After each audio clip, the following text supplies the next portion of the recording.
Nigeria is for all of us. Its unity is non-negotiable. Deep words from our president, President Muhammadu Buhari. He made this statement on Independence Day, Friday, October 1st, 2021, where he did speak about a number of salient things that are of importance for the country at the moment, talking about the achievement of his administration over the last 12 months.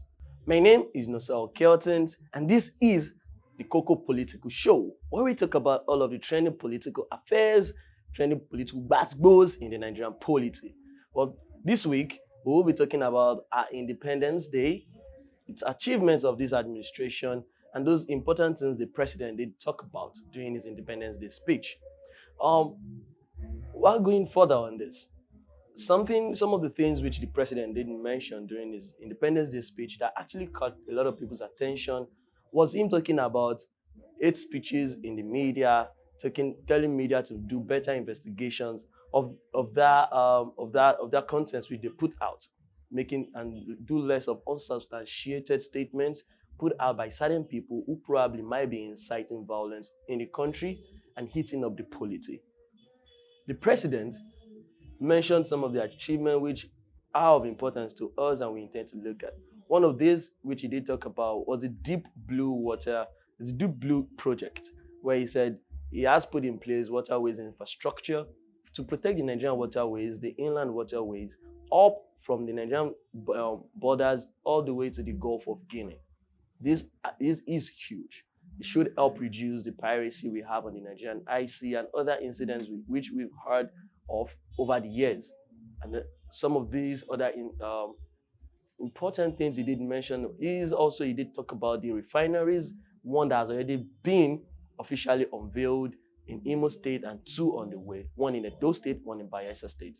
One of the other huge achievements which he took high on his notes, he did talk about is the food supply. The president did know that the food supply in the country has increased significantly over the last couple of years. But while he did talk about that, he did know that yes, he knows that there's been hike in the food prices in the marketplace and blaming middlemen for the food hike, saying they are the ones who are hoarding food because the agricultural strategies and infrastructures or agricultural policies which his administration has put in place have had great impact and have improved the food production in the country. How true is that? That's the question. Now, one of the other things he did talk about was saying he did make big, and this time he was big on it, talking about the secessionist agitators in the country, talking about his administration arresting Sunday Igboho and IPOB founder Nnamdi Kanu.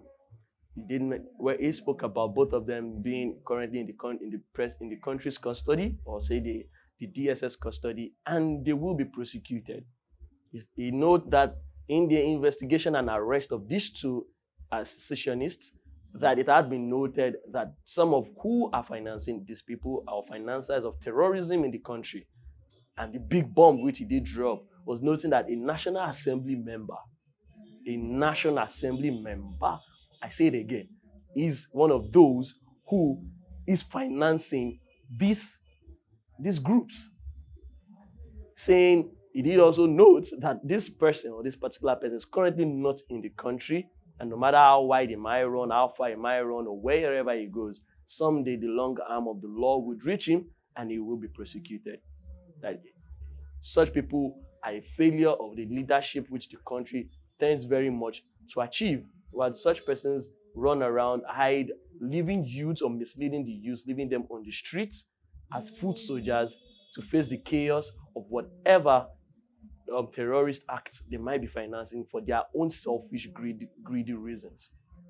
As much as this all seem interesting, talking about the recruitment into the military, recruitment into the police of over 12,000 for the next 6 years, which is he has approved for the next 6 years, why is the president not talking about the VAT collection saga, where 3 states in the country have decided to implement this law in their own state? Port Harcourt, of course, we know of Rivers State, Governor Nyesom Wike, and we also know of Lagos State. Why is he also not talking about the anti-grazing law? He strategically avoided these two pitfalls, while rather, highlighting, talking about the Twitter ban that has been lifted, and he has put in place a group to this. Yeah, the ban at some point had to be lifted. We know this was going to happen. There's been process in talks that this was going to happen, and we agree.